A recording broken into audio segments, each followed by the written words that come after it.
Ave Maria, sou o servo missionário Roberto. Vamos mais um estudo sobre o purgatório.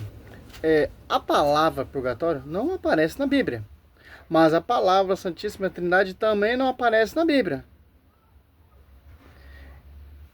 No entanto, 90% dos protestantes acreditam na Santíssima Trindade, um dogma desenvolvido pela Igreja, mas nega esse dogma do purgatório, certo? Olha só que interessante.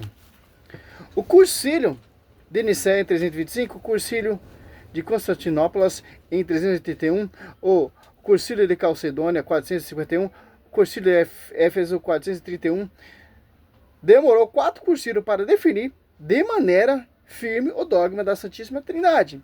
E, no entanto, a maioria dos protestantes acredita, mas onde que tem a palavra Santíssima Trindade na Bíblia? Não tem. Aparece Pai, Filho e Espírito Santo. Mateus 28, 19. A palavra purgatório não tem na Escritura. A palavra Trindade também não tem. Mas 90% do protestante acredita no dogma da Santíssima Trindade, um dogma desenvolvido pela igreja. Gastou 4 concílios. Aí os protestantes acreditam, mas o purgatório, que é um dogma também desenvolvido pela igreja, os protestantes nega, despreza, né? Só. Segunda coisa, né? Onde está escrito na Bíblia quais são os livros inspirados? Na Bíblia protestante são 66, na católica são 73, mas não diz que são inspirados. Quem? É só que interessante, né? Mas quem desenvolveu, quem compilou, organizou a Bíblia foi a Igreja Católica, certo? Quem te garante que escreveu o livro de São Mateus? Quem te garante que escreveu o livro de São Marcos? A Igreja Católica, certo? Segunda coisa, né? A doutrina do purgatório é uma doutrina da Idade Média, né? Mentira. Embora a palavra purgatório ela apareça a primeira vez no Concílio de Leão. Aparece a primeira vez ali no Concílio de Leão. Antes de haver a palavra, já existia aí. Fica o problema. Aí fica essas acusações dos padres da TLS e também, etc., né, pelos protestantes. E tem muitos seminaristas também que não acreditam, etc., por causa da teologia da libertação e por aí vai, né? Terceira coisa, né? Essa doutrina se baseia em livros apócrifos, porque os protestantes, para negar o livro dos Macabeus, Macabeus é mentira. O livro de Macabeus não é inspirado, como que eu sei que é mentira. Porque quando a igreja definiu o cano da Bíblia, lá no Concílio de Cartágoro, já tinha o livro de Macabeus. Tem várias pregações protestantes, né? Que a igreja, já fiz muitos vídeos falando sobre isso, colocou esse livro no Concílio de Trento. Mentira, a igreja não colocou esse livro, né? Lutero tirou o livro da Bíblia. E os irmãos protestantes precisam saber que Lutero chama a carta de São Tiago, carta de Paulo, porque ele tirou, ou queria tirar, supostamente, a carta de São Tiago, porque é contra a sua doutrina. Fé sem obra, fé morta. Somente a fé, né? A reforma protestante, sola escritura e por aí vai, certo? São Tiago carta de palha, né? Que ele chama a carta de São Tiago, né? Porque ele diz que a fé sem obra é morta. Outra coisa, esse livro não é citado no Novo Testamento, né? Mentira, ó. Hebreus 11, 35, cita 1 Macabeus 7. Olha só.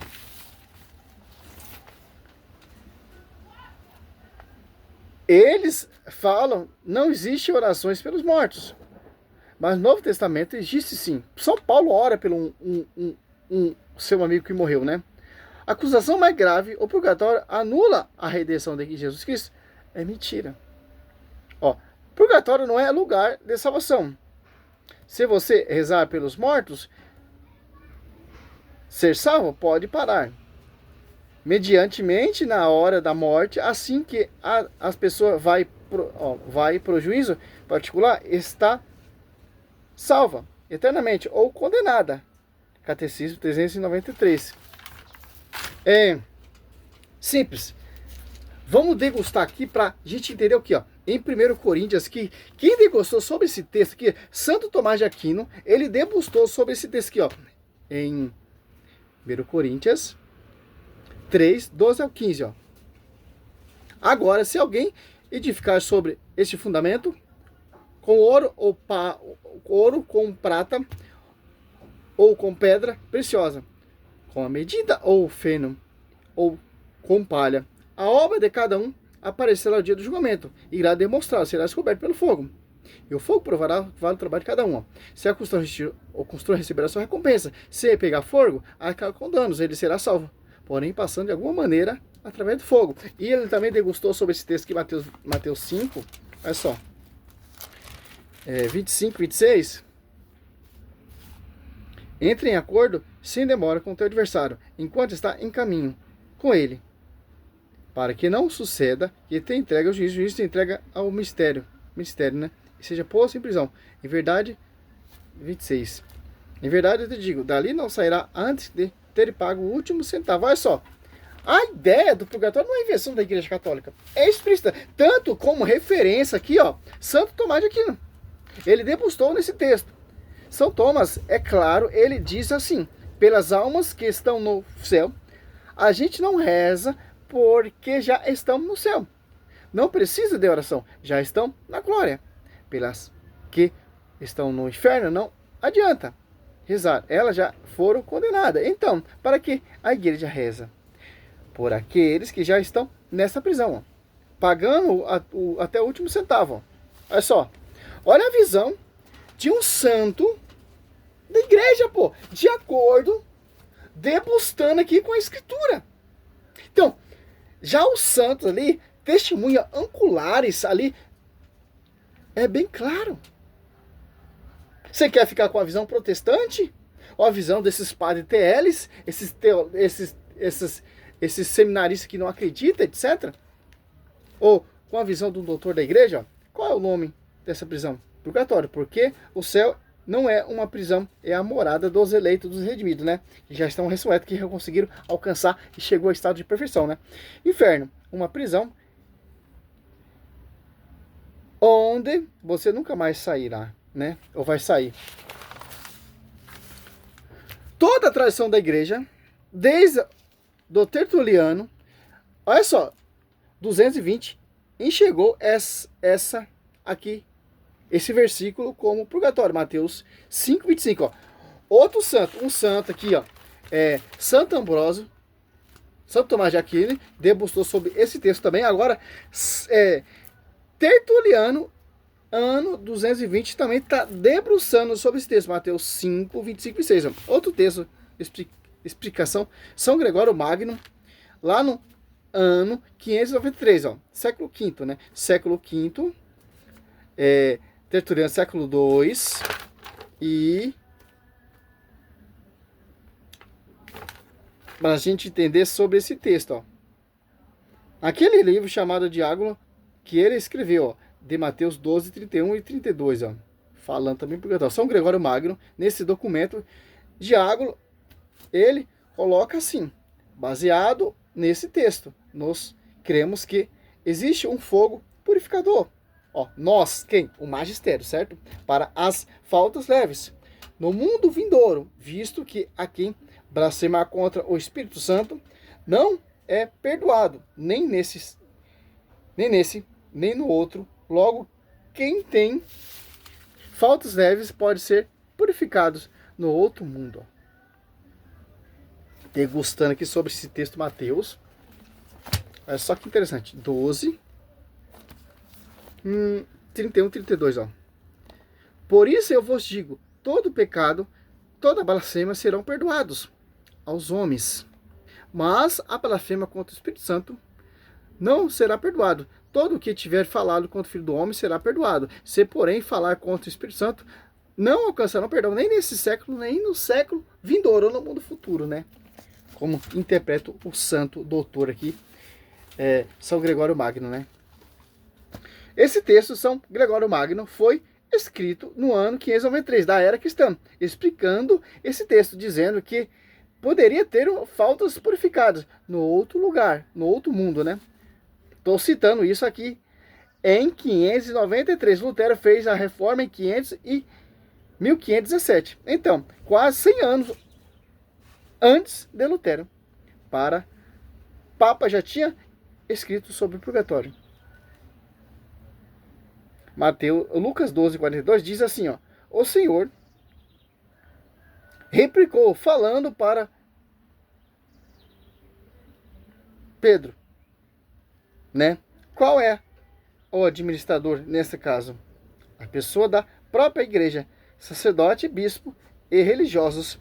Sabe, fiz que o Senhor restabelecerá sobre seus operários para lhe dar o seu templo à medida do trigo. Felizes daquele servo que o Senhor o acha procedendo assim, quando vier, em verdade vos digo, lhe confiará todos os seus bens. Aqui está o céu. Se o Senhor me buscar, eu administrei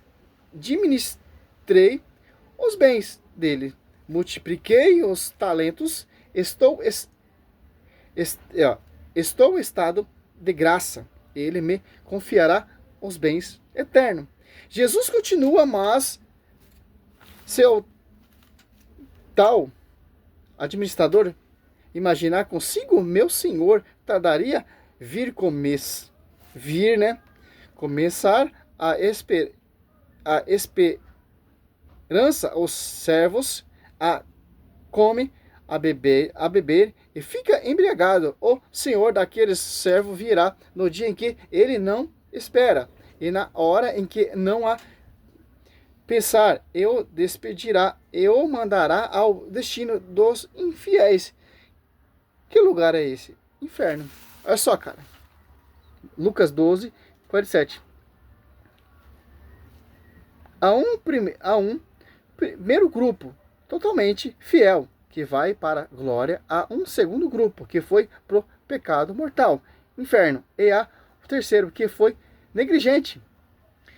Ele será açoitado, purificando, mas não será condenado, ó, eternamente. Tá lá, tá falando, claro, a respeito do purgatório. O texto, outro texto, né? Lucas 12, 58 e 59, ó. Catecismo 130, 132 também fala. Cara, muito interessante, pô. A Igreja Católica, ela não inventou isso aí, pô.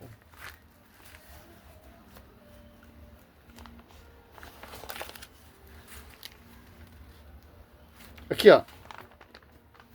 Vamos citar aqui para finalizar aqui, ó. São Cirilo de Alexandria, ano 190, ó. Olha só. Ora, o escrito deles, porém, nós dizemos que o fogo santificado não a carne, mas a alma, que morre em pecado venial, referindo-se não a um fogo. Voltando aqui, ó. No ano 190, né? São Cirilo de Alexandria. Ora, o escrito dele, porém, não nos dizemos que o fogo santificado não é a carne, mas a alma, que morre em pecado venial, ó. Referindo-se não a um fogo comum, mas um fogo que penetra a alma e a purifica, o fogo redentor, ó. 1 Coríntios 3,15.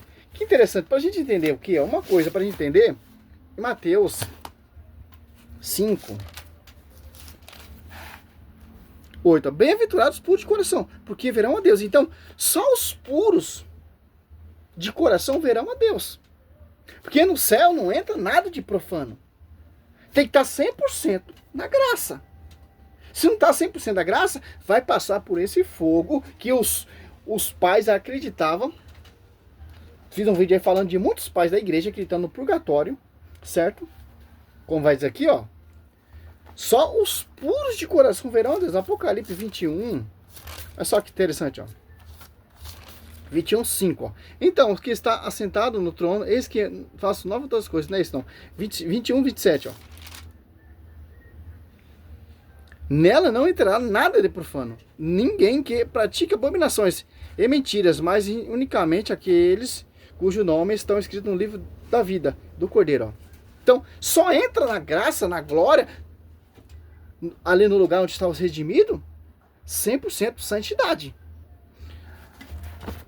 Com o mundo desse que a gente vemos hoje aqui, é difícil, pô. Difícil. Eu, servo Roberto, tem como particularidade aqui o purgatório, é um estado de graça, é misericórdia de Deus, pô. É um amor que Deus tem pra gente, pô. Que a misericórdia triunfará sobre o julgamento aqui, ó. Em Tiago, ó, é só. Tiago 2, ó. 13. Haverá juízo sem misericórdia para aquele que não usou de misericórdia. A misericórdia triunfará sobre o julgamento, ó. Que interessante.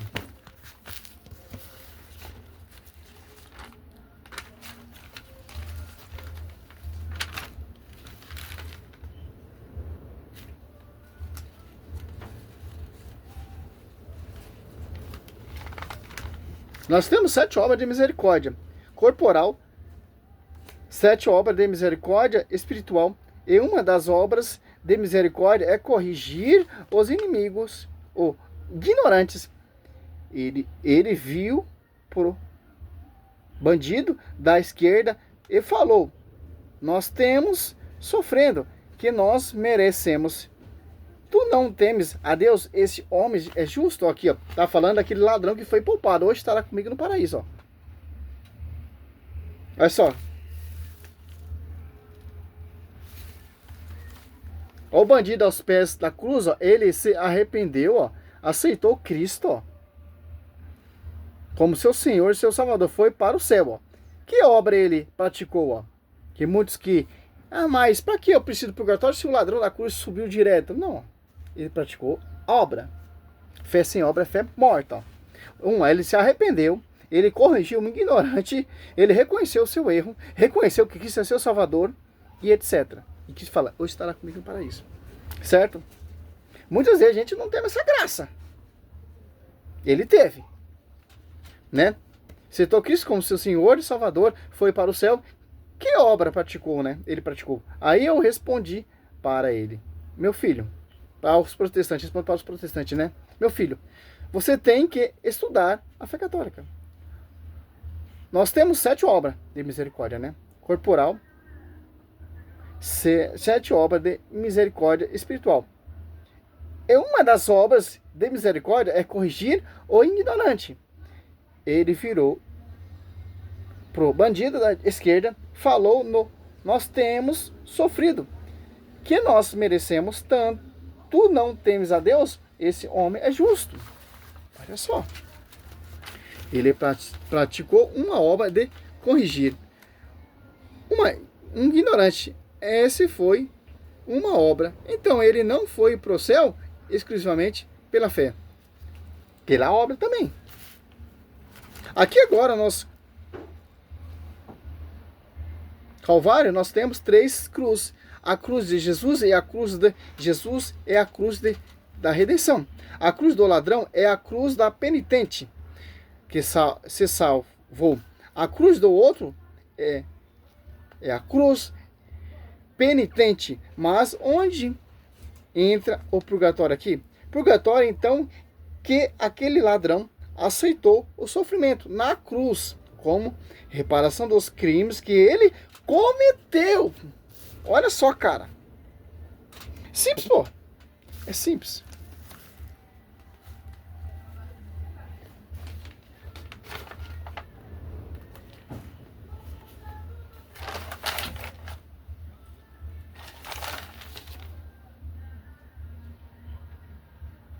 Aqui, ó. Primeiro escrito dos purgatórios, né? As faltas de Paulo e Tecla. É uma escrita do ano 160 da era cristã. Onde é que está no ano 160? Tecla é uma mulher que se converteu ouvindo a pregação de São Paulo. Ela disse, ela se desfez um casamento com o noivo para assistir ou ouvir a pregação de São Paulo, na evangelização, né? Após a sua exibição, Trifena novamente recebeu a sua filha Facunia, que havia morrido, disse para ela, em sonho: Mãe, deveria receber essa estrangeira, Tecla, como a mim, para que ela ore por mim, para que eu seja levado para o lugar do justo. Isto é, do ano 160 da era cristã. Então, cara, mas Macabeus não é inspirado. É sim, meu querido. É sim. Por quê? Os primeiros que estão ali, os judeus já acreditavam, cara. Simples entender isso. Salve Maria, sou Sérgio Missionário Roberto. É um estudo simples para a gente entender. Glória a Deus, aleluia.